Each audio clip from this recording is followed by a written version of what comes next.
Salam əziz abituriyentlər, hər birinizi xoş gördük.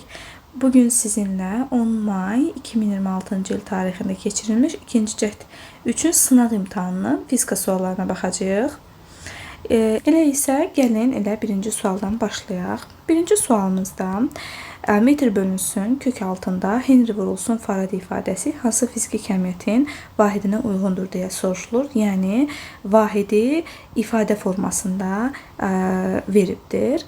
Deməli, gəlin buradan belə yaxınlaşdıraq. Henry vurulsun Farad kök altında nəyə bərabərdir? Birinci oradan başlayaq. Henry'nin özü bilirik ki, Weber bölünsün amperdir. Daha sonra Weber'in özünü bilirik ki, Tesla vurulsun metr kvadratıdır. Tesla'nın özünü isə bilirik ki, Newton bölünsün amper vurulsun metrdir. Vur metr kvadratını yazdım, bölünsün amperi yazdım. Bərabərdir, metrlər getdi. Newton bölünsün amper kvadratı, yanında da metreyi yazdım. Henry'nin açılışı. Farad isə bilirəm ki, kulon bölünsün voltdur. Mən burada kulonu saxlayıram. Voltun yerinə təzədən də joule bölünsün kulon yazmaq kimi bir ixtiyarımız var. Onda bu ifadə olacaq. Kulon kvadratı bölünsün joule. Deməli, gətirirəm kökün altında Henry vurulsun Faradın yerinə aldığım bu ifadələri. Deməli, nə aldıq biz? Henry'nin yerinə aldıq Newton vurulsun metr bölü amper kvadratı. Faradın yerinə aldıq kulon kvadratı bölünsün joule. İndi gətirib onu yerində yazaq. Henry'nin yerinə Newton vurulsun metr bölü amper kvadratı yazıram. Vurulsun deməli, Faradın da yerinə kulon kvadratı bölünsün joule yazıram. Digər tərəfdən biz bilirik ki, Newton vurulsun metrin özü də elə joule verir. Deməli, bizdə kökün altında nə almış olduq? Kökün altında qaldı kulon kvadratı bölünsün amper kvadratı. Bu da kökdən çıxacaq olacaq kulon bölünsün kökdən çıxacaq olacaq kulon bölünsün amper. Biz də bilirik ki, kulonu amperə böləndə saniyə düşür. Bu bizdə kök altı ifadə idi hamısı bir yerdə. Axı bizim surətdə metr var idi. Deməli, surətdə metr, aşağıda da saniyə olacaq. Bu metr bölü saniyə sürətin vahidi. Digər tərəfdən daha qısa yolla getmək istəsəz, biz bilirik ki, elektromaqnit rəqsləri üçün lambda bərabərdir. S vurulsun T'dir. Burada S işıq sürəti, T isə perioddur. S-ni saxlayıb periodun yerinə 2pi kök altında LC yaza bilərik. Buradan mən lambdanı deməli perioda bölsəm, yəni kök altında 2pi kök altında LC-yə bölsəm, əlbəttə ki, S-ni, yəni sürəti tapa bilərəm. Amma təbii ki, biz nə etməliyik? Biz vahid şəklində də açmalıydıq. Ona görə də bu şəkildə yazdıq. Deməli, düzgün cavabımız olacaq sürətin deməli vahidi. Daha sonra ikinci sualımıza baxaq. İkinci sualımızda bir-birinə paralel qoyulmuş iki turmalin kristalının oxları arasındakı bucaq 18 dərəcədir. Bu sistemdən keçən işığın intensivliyinin maksimum olması üçün kristalların oxları arasındakı bucağı necə dəyişmək lazımdır?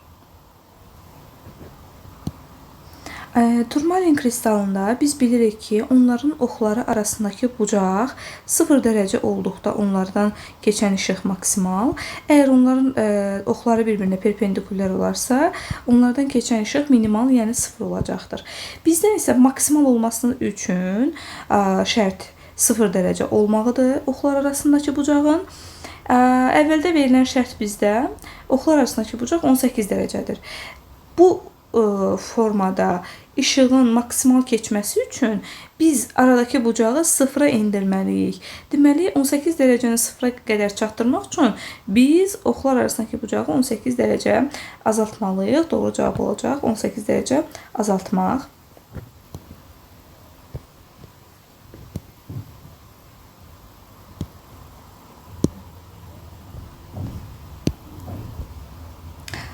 Daha sonra 33-cü sualda müxtəlif müqavimətli rezistorların uclarındakı potensiallar fərqinin onlardan axan cərəyan deməli şiddətindən asılılıq qrafiki verilib. Birinci rezistorun müqaviməti 30 ohm olarsa, ikinci rezistorun R2 və üçüncü rezistorun R3 müqavimətlərini müəyyən edin. Bölgülər bərabərdir.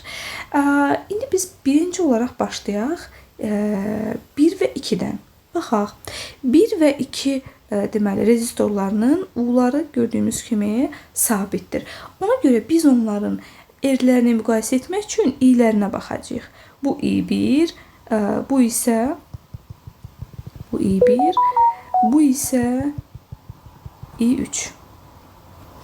Deməli i1, bu isə i3. Deməli mən yazacağam. Aha. Deməli, növbəti sualımız 33-cü sualda müxtəlif müqavimətli rezistorların uclarındakı demək, potensiallar fərqinin onlardan axan cərəyan şiddətindən asılılıq qrafiki verilmişdir. Birinci rezistorun müqaviməti 30 ohm olarsa, ikinci R2 və üçüncü R3 rezistorların müqavimətlərini müəyyən edin. Bölgələr arası məsafə bərabərdir. Gəlin, birinci başlayaq 1 və 2-dən. 1 və 2-nin gördüyümüz kimi u'ları bərabərdir. 1 və 2 üçün u sabitdir, amma onların i1 və i2'ləri fərqlidir. Ona görə də mən 1 və 2-nin deməli cərəyan şiddəti ilə müqavimətlərini müqayisə edə bilərəm. Demək, i1 1 bölgüdür gördüyümüz kimi, i2 gördüyümüz kimi 3 bölgüdür. R2'ni bilmirik, R1 isə 30'dur. Buradan R2'ni biz 10 ohm tapırıq. Daha sonra baxırıq demək üçüncüyə. Üçüncü üçün baxıram ki, onların i'ləri 2 və 3'ün i'ləri sabitdir. Lakin U3 və U2 fərqlidir. Deməli mən 2 və 3'ün 2 və 3 üçün u'lara görə baxacağım. Yəni U2 bölünsün U3 bərabərdir R2 bölünsün R3. Biz bilirik ki, ohm qanununa görə i r ilə tərs mütənasibdir deyə bayaq o şəkildə yazdıq. U r ilə düz mütənasibdir deyə də düz mütənasib olaraq yazdıq. U2'nin qiyməti üçün deməli 5 bölgü, U3 2 bölgü, R2'ni tapdıq 10, R3'ü isə bilmirəm. Buradan R3'ü 4 ohm tapırıq. Deməli doğru cavabımız olacaq A variantı. Belə. Deməli doğru cavab R2 10 ohm, R3 isə 4 ohm almış olduq. Aha. Deməli növbəti 34-cü sualımızda verilmiş kütləli bir atomlu ideal qazın K halından L halına keçməsinə uyğun 1 və 2 keçidləri zamanı xarici qüvvələr üzərində qazın gördüyü işlər və daxili enerjinin dəyişmələri delta U arasındakı hansı münasibət doğrudur deyə soruşulur. P və V asıllıq diaqramında. Biz bilək ki, P və V asıllığı göstərilibsə, həmin zaman biz işi tapmaq istəyiriksə, biz bilirik ki, orada yaranan fiqurun sahəsini tapmaq lazımdır. Bir keçidi üzrə gördüyümüz kimi bu fiqurun sahəsini tapmaq lazım olacaq. İki fiquru isə, iki keçidi zamanı isə nisbətən biraz daha böyük sahəli bu fiqurun sahəsidir. Ona görə də iki keçidindəki iş, bir keçidindəki işdən təbii ki də böyük olacaq. Ona görə də avtomatik olaraq D və Y variantları arasında biz seçim etməliyik. Daha sonra isə daxili enerjini müqayisə etmək istəyirəmsə, daxili enerji üçün fərqi yoxdur hansı yollarla getmişəm. Daxili enerjinin dəyişməsini tapmaq üçün başlanğıc və son nöqtələrə baxmalıyam. Mən baxsam ki, 1 və 2 keçidi üzrə hər ikisində başlanğıc K, son L nöqtələri eynidir. Deməli, onların daxili enerjilərin dəyişməsi də necədir? Eynidir. Onda biz delta U1 bərabərdir, delta U2 cavabını götürməliyik. Və bayaq da dedik ki, 2 yolu üzrə iş, 2 keçidi üzrə iş, 1 keçidi üzrə işdən böyükdür. Doğru cavabımız olacaq D variantı. Daha sonra keçək 35-ci sualımızda. 35-ci sualda yer səthindən şaquli yuxarı atılan cismin potensial enerjisinin zamandan asılılıq qrafiki verilmişdir. T bərabərdir 3 saniyə anında bu cismin kinetik enerjisi nəyə bərabərdir? Biz ilk öncə demək qrafikə baxaq. Qrafikdə potensial enerjinin zamandan asılılıq qrafiki göstərilibdir və trayektoriyanın ən yüksək nöqtəsində bizə potensial enerjinin qiyməti göstərilib. Biz bilirik ki, trayektoriyanın ən yüksək nöqtəsindəki potensial enerji H maksimala uyğun olan potensial enerjidir və o həm də bizim üçün tam enerjidir. Onda biz mg böyük H bərabərdir tam enerji, o da bərabərdir 400 joule yazarıq. Digər tərəfdən mənim 3 saniyədəki deyək ki, potensial enerjimi tapmaq üçün sadəcə mgh adi balaca h yazsam, o bizim üçün y potensial olacaqdır. Amma biz bu nöqtədə nə potensial enerjini bilmirik. Bunu bilmədiyimizə görə də kinetik enerjini hələ ki bilmirik. Ona görə də biz 2 saniyədə olan tam enerjini deməli həmin hündürlüyə uyğun olaraq tapaq. Daha sonra 3 saniyədəki hündürlüyü tapaq və hündürlüklərə görə də enerjiləri müqayisə edək. Deməli 2 saniyədəki hündürlük h maksimaldır. Həmin h maksimal deməli gt qalxma kvadratı böl 2 ilə hesablanacaq və bu 10 vurulsun 2-nin kvadratı bölünsün 2 şəklində tapılsa bu 20 metr edəcəkdir. Digər tərəfdən adi balaca h-ı tapmaq üçün dönmə nöqtəsindən 1 saniyə keçib 2 saniyə qalxıb h maksimala, 1 saniyə keçib olub 3 saniyə və həmin o 1 saniyədə adi gt kvadratı böl 2 ilə, yəni 10 vurulsun 1-in kvadratı böl 2, o da olacaq 5 metrlə biz 5 metrlə biz hündürlüyü tapırıq. İndi biz h-ların deməli müqayisəsinə görə əlbəttə ki enerjini tapa bilərik. Deməli, əgər 20 metrliyə uyğun bizim enerjimiz 400 jouldursa, əlbəttə ki 5 metrliyə uyğun enerjimiz olacaq 100 joule. Deməli, 3 saniyədə biz potensial enerjini tapdıq ki 100 jouledur. Həmin nöqtədə kinetik enerji nəyə bərabər olar? Tam enerjidən potensialı çıxmaqla. Mən tam enerjidən potensialı çıxsam, yəni 400 jouledan 100 joule çıxsam qalacaq 300 joule. Deməli, bizim doğru cavabımız olacaq 300 joule kinetik enerjinin qiyməti. Doğru cavab olacaq. Hansı variant? D variantı.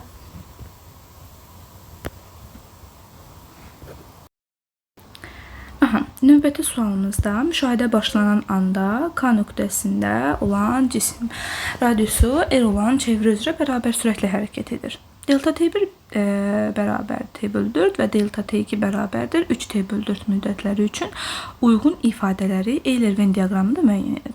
Ümumiyyətlə, əziz abituriyentlər, T bölü 4 görən kimi bilin ki, yer dəyişmə deməli modulunda orada kök altında 2 nəsə olacaq. Özdə fikir versə ikisi də biri T bölü 4'dür, biri 3 T bölü 4'dür. Baxaq, deməli T bölü 4 deyirsə, bu çevrənin 4də birini keçərək deməli nöqtəyə, həmin nöqtəyə gəlməlidir.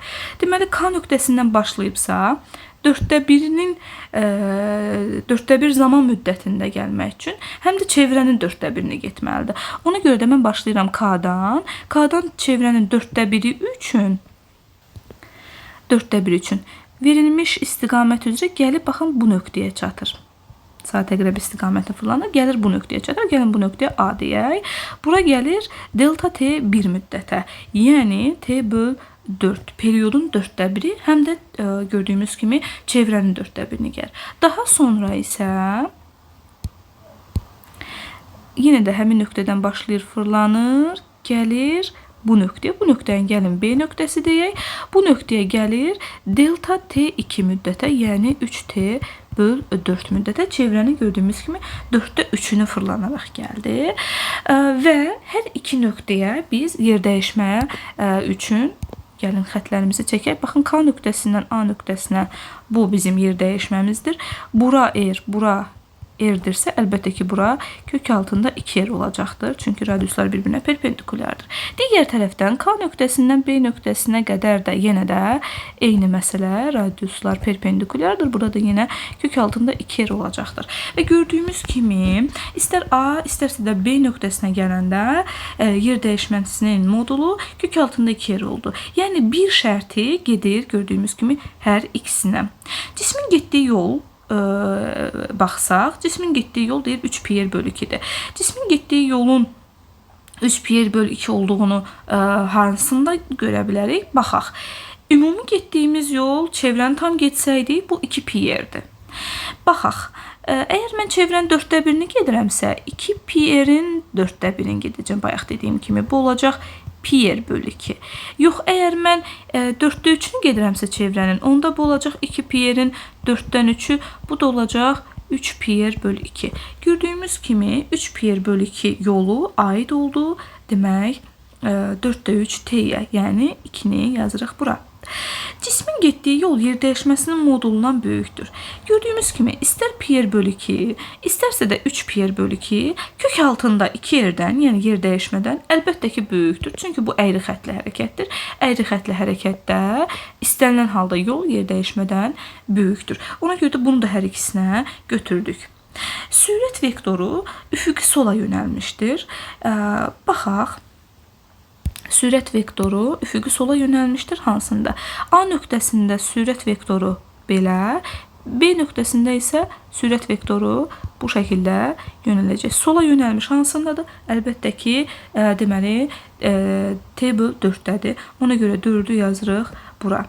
Təcil vektoru şaqül aşağı yönəlmişdir. Təcil çevrənin mərkəzinə doğru yönəlir və bu nöqtədə biz onu çevrənin mərkəzinə doğru, bu nöqtədə isə yenə də çevrənin mərkəzinə doğru çəkəcəyik. Hansı nöqtədə aşağı yönəldi? Təbii ki, B nöqtəsinə, yəni 3t bölü 4 anında. Yəni, 5-i də götürəcəyik ikinciyə.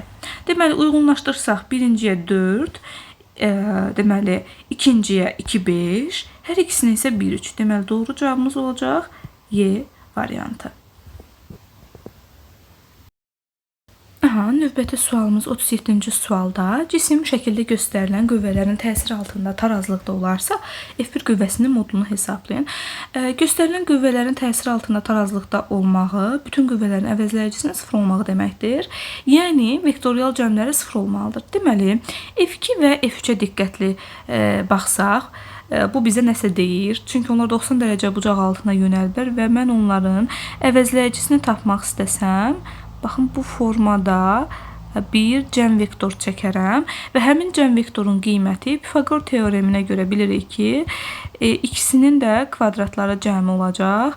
Deməli, bunu belə də yazaq. F2-nin kvadratı ilə F3-ün kvadratının cəmi bu bizə verəcək. Bunların əvəzləyicisi, buna bir F deyək. Təbii ki, qiymətlərindən biz istifadə elədik. Bu da bizdə kökdən çıxacaq 10. Deməli, bu qüvvənin qiyməti, ikisinin vektorial cəminin qiyməti olacaq 10. Və gördüyümüz kimi, aldığımız bu iki vektorun cəm vektorun qiyməti F1 ilə eyni olacaq. Çünki istiqamətləri əksdir deyə onlar bir-birini kompensasiya edəcəklər. Və əks istiqamətdə yönəliblər. Qiymətləri də təbii ki, eyni olmalıdır ki, onlar bir-birini kompensasiya edə bilsinlər.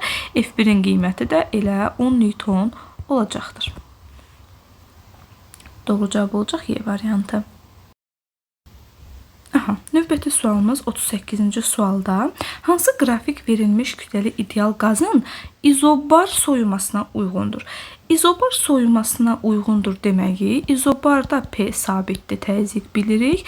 Soyuma deyirsə T azalır. T azalırsa biz bilirik ki, həcm də azalacaq. Həcm azalan yerdə də sıxlıq artar. Deməli, temperatur azalacaq, sıxlıq artacaq. Tərs mütənasibdirlər. Hansı qrafik? Baxaq görək ki, T-nin azalması Rho-nun artmasına uyğundur, tərs mütənasibdir. Əlbəttə ki, D variantında bu cavabı görə bilirik. Doğru cavab olacaq D variantı. Daha sonra 39-cu suala baxaq. 39-cu sualda neon 10-20 və neon 10-22 izotopları verilib. Hansı mülahizə yanlışdır deyə soruşur. Biz bilirik ki, izotoplar protonlarının sayı eyni, neutronlarının sayı fərqli olan deməli atomlara deyilir. Baxaq, hər iki izotopun nüvəsində protonların sayı eynidir. Bəli, proton sayı elementin kimliyini müəyyən edir. Hər ikisi neondur və onsuz da biz görürük ki, bu Z nömrəsi hər ikisində 10-dur. Bəli, doğru, düzdür. Hər iki izotopun nüvəsindəki neutronların sayı fərqlidir. Bu da düzdür. İzotopdularsa proton sayı eyni, neutron sayı fərqlidir. Bəli. 10-20 neon izotopunun nüvəsində protonların sayı neutronların sayına bərabərdir. Baxaq, deməli, proton sayı Z 10, neutron sayını tapanda A'dan Z-i çıxırıq, 20-dən 10-u çıxırıq, qalır 10. Belə çıxır ki, bəli, doğrudan da düzgündür, bərabərdir. 10-22 neon izotopunun nüvəsində neutronların sayı protonların sayından 2 vahid çoxdur. Baxsaq, burada yenə də Z dedik ki 10. Neutronların sayını tapanda A'dan Z-i çıxarıq. 22-dən çıxarıq 10, 12. Bəli, neutronların sayı protonların sayından 2 vahid çoxdur. Doğrudur. Deməli, Y bəndə avtomatik səhvdir, yanlışdır. Yenə də baxaq. Hər iki izotopda nukleonların sayı eynidir. Nukleon demək nüvədə olan zərrəciklər deməkdir. Yəni proton və neytrona birlikdə biz deyəcəyik nukleonlar. Hər iki izotopda proton və neytronların ümumi sayı axı bir yerdə eyni deyil. Birində ümumi sayı 22-dir görürük. Birində isə 20-dir. Əlbəttə ki, bu saylar eyni deyil. Əlbəttə doğru cavabımız olacaq Y variantı. Yəni bu mülahizə yanlışdır. Daha sonra baxırıq 40-cı suala. Bir cins elektrik sahəsində nöqtəvi küy yükünə deməli sahə tərəfindən F qüvvəsi təsir edir. Həmin sahədə nöqtəvi 2 küy yükünə təsir edən qüvvə nəyə bərabər olar? Biz bilirik ki, elektrik sahəsində qüvvənin qiyməti deməli yükün qiyməti ilə düz mütənasibdir. Əgər küy yükünə F qüvvəsi təsir edirsə, 2 küy yükünə təsir edən qüvvənin qiyməti 2F olacaqdır. Çünki intensivlik sabit qalmalıdır. İntensivliyin sabit qalması üçün yükün qiymətini artırdıqca qüvvənin də qiyməti nə etməlidir? Deməli, artmalıdır. Doğru cavab olacaq 2F. Növbəti sualımıza baxaq. 41-ci sualda başlanğıc P0 impulsu ilə şaquli yuxarı atılmış M kütləli cismin maksimal qalxma hündürlüyü hansı ifadə ilə təyin olunur? Hava müqaviməti nəzərə alınmır. J sərbəst düşmə təcilidir. Biz bilirik ki, H maksimalı tapmaq üçün V0 kvadratı bölünsün 2J-dən istifadə edirik. Gəlin belə eləyək. Biz surəti və məxrəci M kvadratına vuraq. Yuxarıda surətdə M kvadratı vurulsun V0 kvadratı bizə verəcək P0 kvadratını. Çünki biz bilirik ki, impuls MV-yə bərabərdir. MV0-a bərabərdir. Onda bu aşağıda məxrəcdə 2M kvadratı J yazacağıq. Deməli, bizim doğru cavabımız olacaq P0 kvadratı bölünsün 2M kvadratı J olacaqdır. Daha sonra növbəti 42-ci suala baxaq. 42-ci sualda qapalı keçirici kontur. Kontur deyəndə biz, baxın, bu halqanı nəzərdə tutacağıq.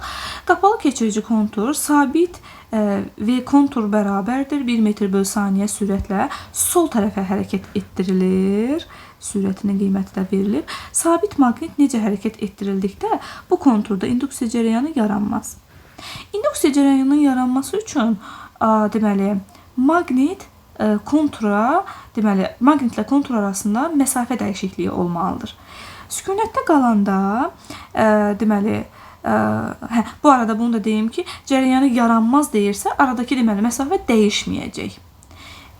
Biz götürməliyik aradakı məsafə dəyişməsin. Aradakı məsafə dəyişmirsə, deməli bu zaman induksiya cərəyanı yaranmaz.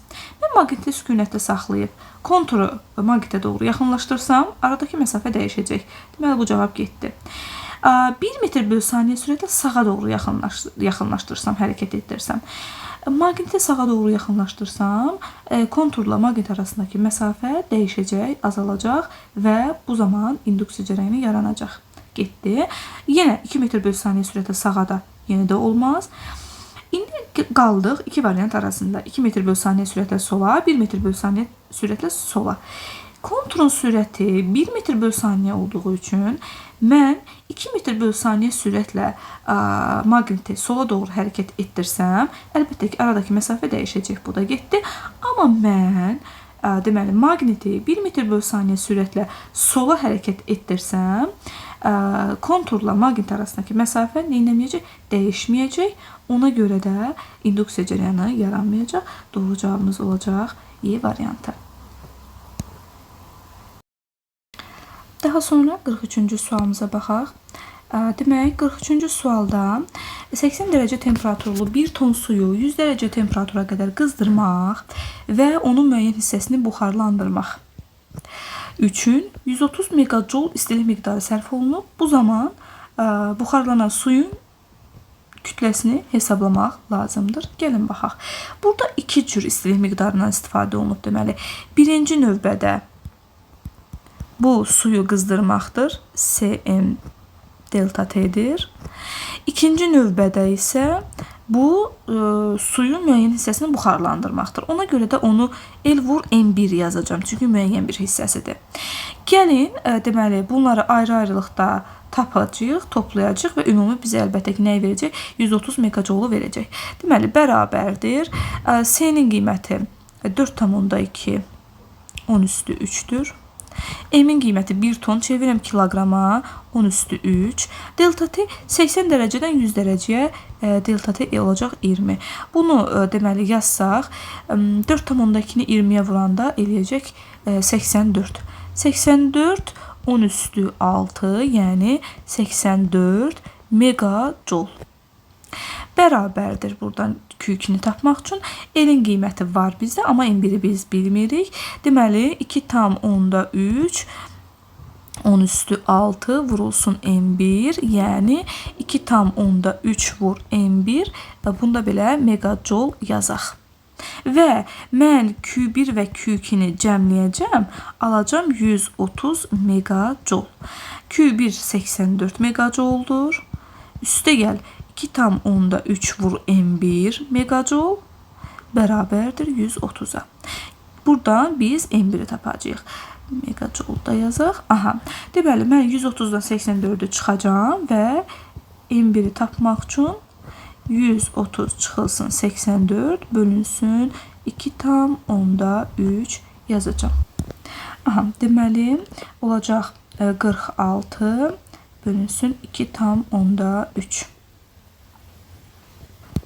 Aha. Buradan da cavabımız olacaq 20. Deməli biz buxarlanan suyun kütləsini 20 kiloqram cavabını tapdıq. Doğru cavabımız olacaq B variantı. Belə, daha sonra növbəti sualımıza baxaq. 44-cü sualda tutumlu bateriyanın ümumi tutumunun 3/2 hissəsinə bərabər olan birinci kondensatorun lövhələri arasındakı elektrik sahəsinin enerjisi 10 millijouldursa, kondensatorlar bateriyasının ümumi enerjisini tapmaq lazımdır. Ümumi enerji əlbəttə ki, ayrı-ayrı tutumların, kondensatorların, belə deyək, enerjilərin cəminə bərabər olacaq. Ona görə də biz birincinin enerjisini biliriksə, əvvəlcə ikincinin enerjisini tapacaq, sonra toplayacaq. Bundan əvvəl biz tutumlardan istifadə edirik. Bizə deyir ki, birincinin deməli tutumu hər ikisinin ümumi bir yerdə olan tutumun 3/2-sinə bərabərdir. Paralel birləşiblər deyə bizim ümumi tutumumuz bunların cəmi olacaq. Və bu ümumi tutumun, yəni cəmin 3/2-si də bərabərdir birinci tutuma. Biz buradan əlbəttə ki, deməli, açsaq ki, 2C1, 2C2 bərabər 3C1'ə, buradan 2C2 bərabərdir C1 alırıq. Və burada paralel birləşib deyə U konstant olduğuna görə mən enerji üçün CU kvadratı böl 2 ifadəsini istifadə edərəm. U sabitdir deyə nə yazacağım? Yazacağım ki, W1 bölünsün W2 bərabərdir C1 bölünsün C2. W1 10 millijoldur. W2'ni bilmirik. C1'in yerinə 2C2 yaza bilərəm. C2'nin də yerinə elə sadəcə C2. C2'lər gedər. Buradan, burada məxrəcdə 1 qalır. W2 bərabərdir 5 millijol alıram. W2'ni bildim. W1 də vermişdi şərtdə bizə. W1 də var. Onda ümumi enerjini tapmaq üçün əlbəttə ki, bunları cəmləyəcəm. W1 üstə gəl W2 olacaq 15 millijol. Doğru cavabımız olacaq B variantı. Növbəti sualımıza baxaq. 46-cı sualda sürtünmə əmsalı 0,5 olan üfüqi səthi üzərində kütləsi 2 kiloqram olan cisim 25 Newton dartı qüvvəsinin təsiri ilə hərəkət etdirilir. Hansı qrafik cismin yer dəyişməsinin proyeksiyasının zamandan asılılığını ifadə edir?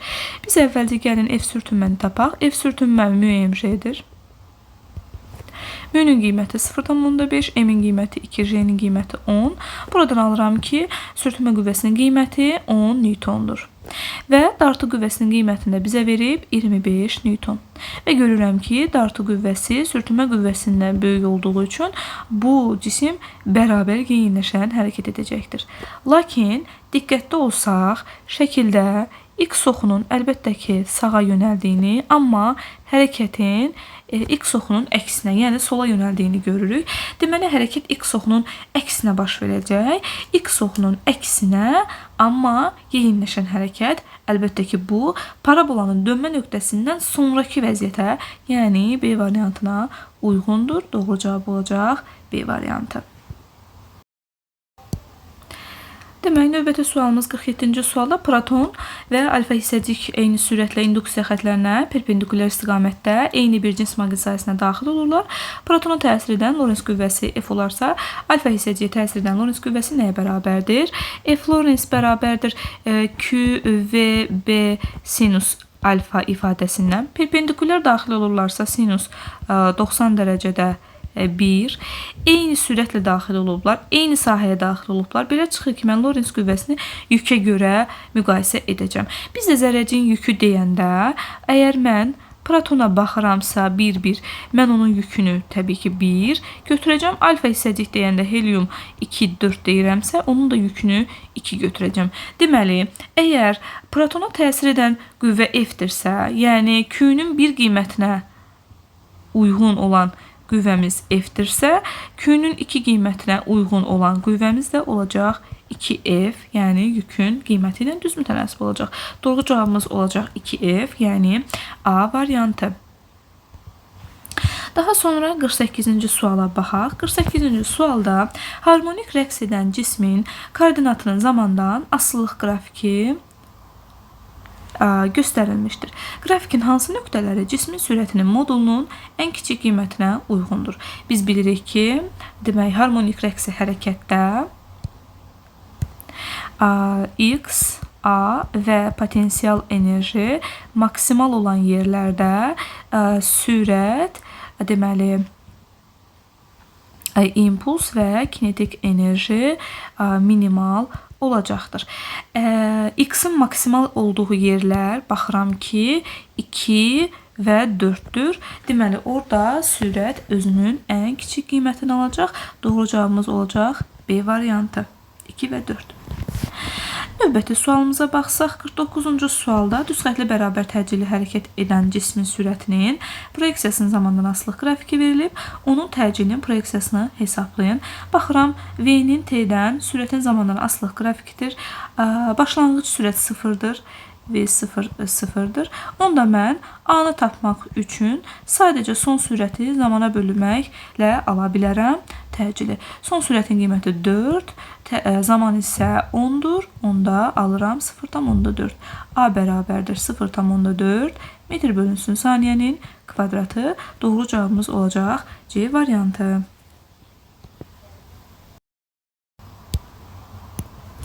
Növbəti sualımız 50-ci sualda elektrik közərmə lampasının şərti işarəsi hansı şəkildə düzgün təsvir olunmuşdur? Ümumiyyətlə bir cihazlara baxsaq, A variantındakı cihaz əriyən qoruyucudur.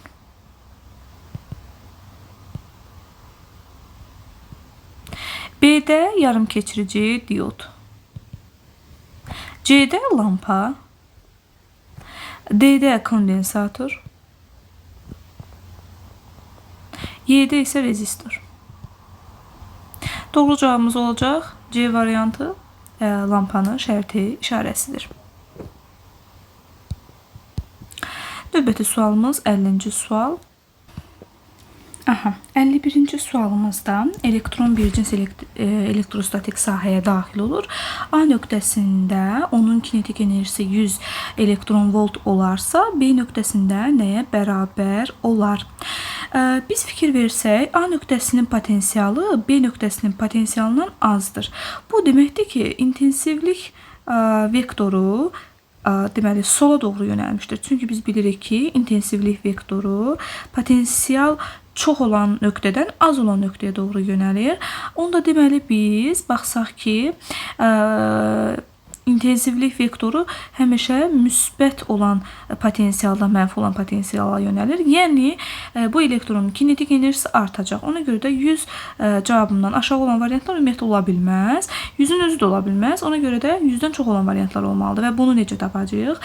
B-dəki kinetik enerjidən belə yazaq. B-dəki kinetik enerjidən A-dakı kinetik enerjini çıxmaq belə olacaq.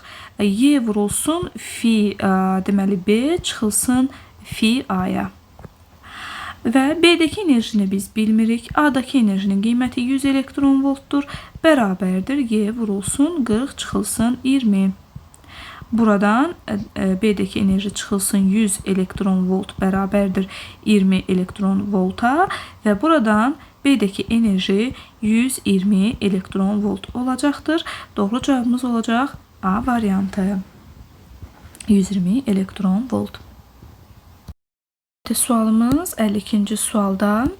Dərinliyi 3 kilometr olan dənizin dibinə onun səthindən göndərilən ultrasəs siqnalı neçə saniyədən sonra qəbul edilər? Biz bilirik ki, dərinliyə göndərilmiş səs siqnalı deməli dərinliyə enir və yenidən qayıdır. Həmin məsafəni 2 dəfə qət edir. Ona görə də həmin məsafə üçün VT vurulsun V vurul T bölünsün 2 düsturundan istifadə edirik. Buradan biz deməli zamanı tapanda əlbəttə ki, yanındakı V düşəcək məxrəcə 2S. Onda belə olacaq 2 vurulsun S 3 kilometr metrə çevirəndə 3000 metr. Deməli V də 1500 metr bölü saniyə.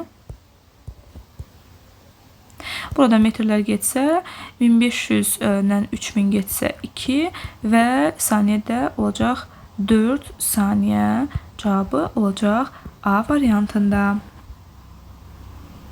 53-cü sualımıza baxaq. Qüvvənin zamandan asılılıq qrafiki verilir. İlk 3 saniyə müddətinə həmin qüvvənin işini hesablayın. Deməli, biz bilirik ki, əvəzləyici qüvvənin gördüyü iş kinetik enerjinin dəyişməsinə bərabərdir. Mən də kinetik enerjinin dəyişməsi üçün delta P kvadratı böl 2M ifadəsi də yaza bilərəm. Həmçinin mən delta P üçün F delta T də yaza bilərəm. Ona görə də F'in qiymətini delta T'yə vuraram. Yəni 2 vur 3 olar 6 kilogram vurulsun metr böl saniyə. Və yaxud da Newton vur saniyə də deyə bilərsiniz. Newton vur saniyə. Və gəlirəm burada. Delta P'ni tapdım 6. Kvadratını yazıram. Bölürəm 2 vur. M'in də qiyməti 2'dir. Yəni 36'nı bölürəm 4'ə olacaq 9 joule. Doğru cavabımız olacaq 9 joule. Növbəti sualımız 55-ci sualdır. 55-ci sualda şəkillərdə silindrik formalı eyni cismin 3 müxtəlif mayedə üzməsi göstərilmişdir. Və hansı ifadələr doğrudur? Biz baxırıq ki, hər 3 halda cisim üzür və hansı ifadələr doğrudur dedikdə biz başlayaq birincidən. Birincinin 3'də 2 hissəsi gördüyümüz kimi mayədən çöldədir. Deməli, bunun batıb 3'də 1'i. 3'də 1 hissəsi batıb. Bunun batıb, deməli, yarısı 2'də 1'i batıb. Bunun da batıb 3'də 2'si. Ən çox batan 3'üncü, ən az batan isə 1'incidir. Deməli, birinci mayədə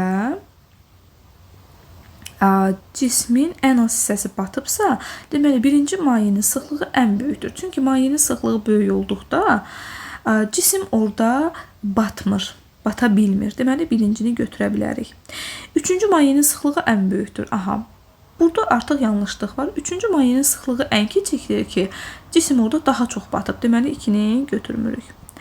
İkinci mayenin sıxlığı cismin sıxlığına bərabərdir. Bura baxaq. Deməli, ümumiyyətlə biz deməli, mayenin üzməsi deyəndə biz Arximed və MJ-ni bir-birinə bərabərləşdiririk.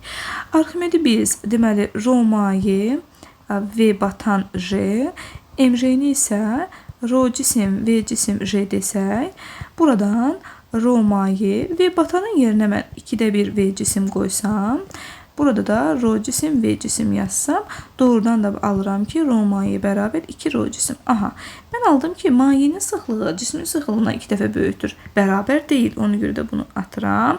İkinci mayenin sıxlığı cismin sıxlığına 2 dəfə böyükdür. Bəli, bunu aldıq. Birinci mayenin sıxlığı cismin sıxlığından 3 dəfə böyükdür. Eyni şeyi onun üçün də yazıb baxa bilərik ki, deməli, Rho maye 3/1 V cisim bərabərdir. Rho cisim vurulsun V cisim. Buradan da bəli alırıq ki, Rho maye bərabərdir 3 Rho cisim. Birinci maye üçün bəli ödənir. Deməli 5-i də götürə bilərəm. Artıq 6-cıya baxsaq, 3-cü mayenin sıxlığı cismin sıxlığından 3 dəfə böyükdür. Yox, yanlışdır bu. Artıq biz bildik ki, 3-cü mayenin sıxlığı böyük deyil, əksinə kiçikdir. Ona görə də 6-cını da götürə bilmirik. Doğru cavablarımız olacaq 1, deməli 4 və 5. Təbii ki, siz bunu 1, 4, 5 şəklində cavab kartında yazırsınız. Təbii ki, vergülsüz. Doğru cavabımız olacaq 1, 4, 5. 56-cı sualımıza baxaq. 56-cı sualda 3 dənə cisim bir-birinə bağlanıb, iplə dartılır və T qüvvəsini bizə verib, deməli, F qüvvəsini soruşur. Biz həmişə bunu daha rahat yolla demək üçün belə eləyə bilərik. T dartır 3M bir yerdə, F isə hamısını bir yerdə dartır. 3M T dartırsa, deməli 15 Newton qüvvə ilə dartır. Görəsən F, yəni 6M hansı qüvvə ilə dartar? Əlbəttə ki, 30 Newton qüvvə ilə dartacaqdır. Deməli, doğru cavabımız olacaq 30. Növbəti sualımız 57-ci sualdır. V2 voltmetrin göstərişi 20 volt olarsa uyğunluğu müəyyən edin. Baxırıq ki, bu kondensatorlar ardıcıl birləşiblər, dəyişən cərəyan dövrəsidir və ardıcıl birləşəndə tutumlarla uları müqayisə eləsək, tutum çox olan yerdə gərginlik az, tutum az olan yerdə gərginlik çox olur. U və S tərs asılıdır. Amma S1 ilə S2-ni müqayisə edirəm, görürəm ki, S1-in qiyməti ilə S2-yə bərabərdir. Bu deməkdir ki, elə birincidə də 20 voltdur. Lakin üçüncüdə S-nin qiyməti böyük olduğu üçün U-nun qiyməti daha əksinə kiçik olacaqdır. Deməli, orada U-nun qiyməti 2 dəfə kiçik, yəni 10 volt olacaqdır. Yenə də deyirəm, ardıcıl birləşmədə Q-nü sabit götürürəm. Q-nü sabit götürəndə U və S bir-biri ilə tərs mütənasibdirlər. U S ilə tərs mütənasibdir. Ona görə də V1, V2 və V3-ü buna uyğun olaraq müəyyən etdik. Daha sonra ümumi bizdən dövrənin gərginliyini istəyir. Mən bütün gərginlikləri toplayıram. Ümumi U-nu tapmaq üçün olur 50 volt. Lakin bu, ümumi cihazların göstərişinin cəmidir. Dövrədəki gərginliyin amplitud qiyməti, U maksimal belə deyək, amplitud qiyməti, aldığım cavabı U ümumini əlbəttə ki, kök altında 2-yə vurmaqla alınacaq.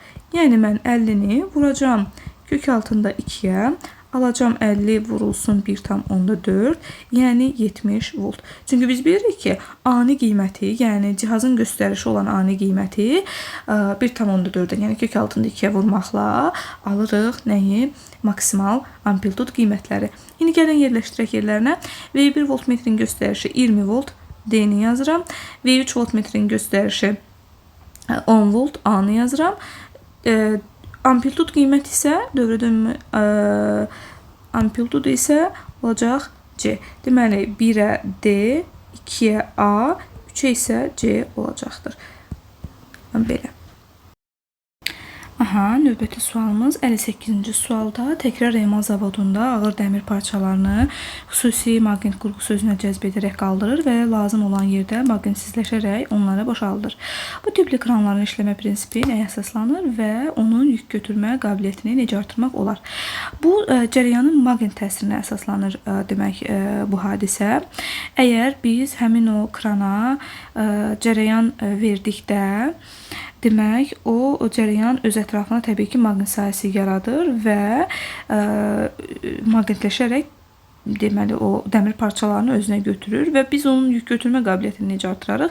Təbii ki, cərəyanın qiymətini artırmaqla və cərəyanı kəsdikdən sonra da orada maqnit xassəsi təbii ki, itir və yüklə lazım yerə boşaldılır. Deməli, nə olacaq? Cərəyanın maqnit təsiri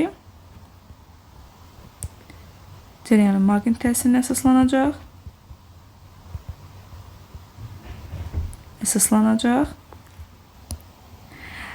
Təsirinə əsaslanır və yük götürmə qabiliyyətini necə artırmaq olacaq? Əlbəttə ki, cərəyanı artırmaqla.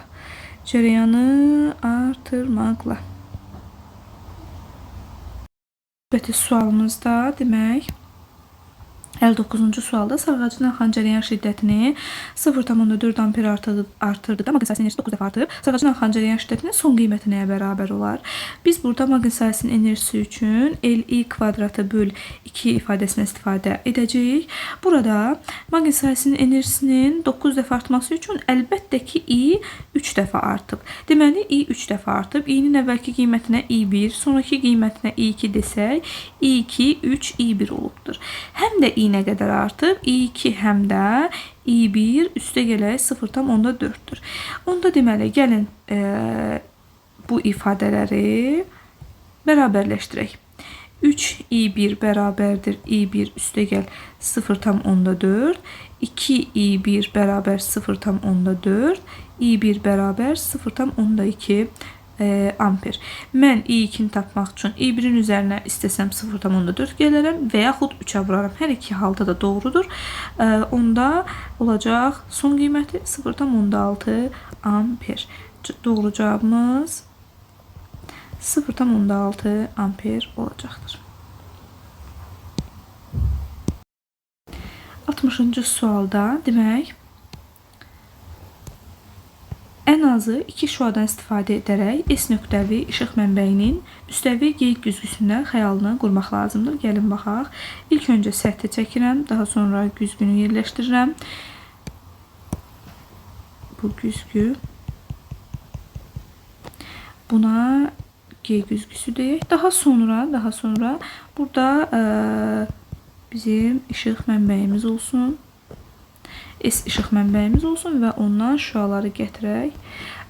2 şüadan istifadə etməklə xəyalı quraq. Birinci şüanı gətirirəm güzgüyə, perpendikulyar salıram güzgünün üzərinə. Bilirəm ki, güzgünün üzərinə perpendikulyar düşən şüa el üzərindən geri qayıdacaq və onun uzantısını mən təqribən simmetrik götürürəm. Hardasa burada. Daha sonra isə birini də bu hissədən gətirirəm. Hansı bucaq altına düşürsə, deyək ki, o bucaq altında da qayıdır və bu qayıdan şüanın da uzantısını aparıram bu nöqtəyə. Deməli, aldığım bu nöqtə mənim S işıq mənbəyimin xəyalı olacaq güzgüdə.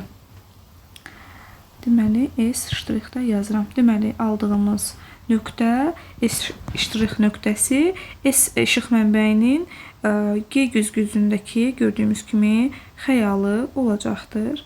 Bu da 60-cı sualın izahı. Ümidvaram ki, hər biriniz üçün faydalı olacaqdır. Belə olan halda nə xoş mənə. Çox sağ olun izlədiyiniz üçün. Təşəkkür edirəm. Demək, növbəti sualımız 54-cü sualda. 54-cü sualda R radiuslu kapilyar boruda qalxan mayenin çəkisi 2 mN olarsa, 2 R radiuslu kapilyar boruda qalxan həmin mayenin çəkisi nəyə bərabər olar? Cavabı mN-la ifadə edin. Biz bilirik ki, əgər kapilyar borudursa, kapilyar boruda deməli mayenin qalxma hündürlüyü demək radiusla necə asılı olacaq? Biz burada əlbəttə ki, tutaq ki, mayeni aşağı çəkən qüvvə mj və mayeni boruda saxlamağa çalışan qüvvə səthi gərilmə qüvvəsinin buradan mj bərabərdir. Səthi gərilmə qüvvəsinin yerinə sigma L, yəni sigma vurulsun 2πr yaza bilərəm. Yəni mj bərabərdir 2πr. Doğrudan da görürük ki, mj və r düz asılıdır. Ona görə də r radiuslu deməli kapilyar boruda 2 millinewton çəkidə maye qalxırsa, 2r radiuslu boruda olacaq 4 millinewton çəkidə maye qalxar. Deməli cavabımız olacaq 4 millinewton. Belə. Növbəti sualımız 45-ci sualdır. Fotoeffekt zamanı düşən fotonların enerjisi fotoelektronların çıxış işindən 2 dəfə çox olduqda saxlayıcı gərginliyi 2 volt olmuşdur. Baxaq, deməli fotonların enerjisi çıxış işindən, yəni A çıxışdan 2 dəfə böyük olanda saxlayıcı gərginliyimiz, onun saxlayıcı 1 yazıram, 2 volt olmuşdur. Daha sonra deyir ki, düşən fotonların enerjisini 3 dəfə artırıram. Əvvəl Y fotonu idi, indi yazıram ki 3Y foton, eləmi? Onda olacaq bu nə qədər? Əgər 1Y foton 2A çıxış demişəmsə, onda 3Y foton olacaq nə? 6A çıxış. Bu zaman o saxlayıcı 2-ni tapmalıyam. Bunun üçün fotoeffekt düsturundan istifadə edirik. Y foton bərabərdir A çıxış üstə gəlinsin Y kinetik. Y kinetikin də içində biz bilirik ki, nə var? Y u saxlayıcı var, onunla əlaqələndirəcəyik. Gəlin bu ifadədən Y kinetiki tapaq. Y kinetik buradan bərabər olacaq. Y foton çıxılsın A çıxışa. Deməli, birinci halda Y kinetik bərabərdir. Y fotonun yerinə yazacağım birinci halda 2A çıxış. Çıxılsın A çıxış bərabərdir A çıxış. İkinci halda nə yazacağım? İkinci halda yazacağım ki 6A çıxış, çıxılsın A çıxış, 5A çıxış. Və dedik ki, Y kinetik Y u saxlayıcı ilə mütənasibdir. Onda Y kinetikin yerinə Y kinetik deməli 1 bölünsün Y kinetik 2 yazandan sonraki biz u saxlayıcı 1 bölünsün u saxlayıcı 2 yazırıq. Y kinetik 1-in yerinə də biz yaza bilərik. Nə almışıq? A çıxış. Deməli A çıxış bölünsün Y kinetik 2-in yerinə 5A çıxış yazıram. Bərabərdir. U saxlayıcı 1 2 idi, 2 volt idi. U saxlayıcı 2-ni bilmirik. Buradan alıram ki, U saxlayıcı 2 10 voltdur. Deməli, U saxlayıcı 1 2 volt idi. U saxlayıcı 2-ni tapdıq ki, nədir? 10 voltdur. Aradakı fərq nə qədər olacaq? U saxlayıcı 2-dən U saxlayıcı 1-i çıxıram. 10 voltdan çıxıram. 2 volt olacaq 8 volt. Düzgün cavab olacaq C variantı. Yəni 8.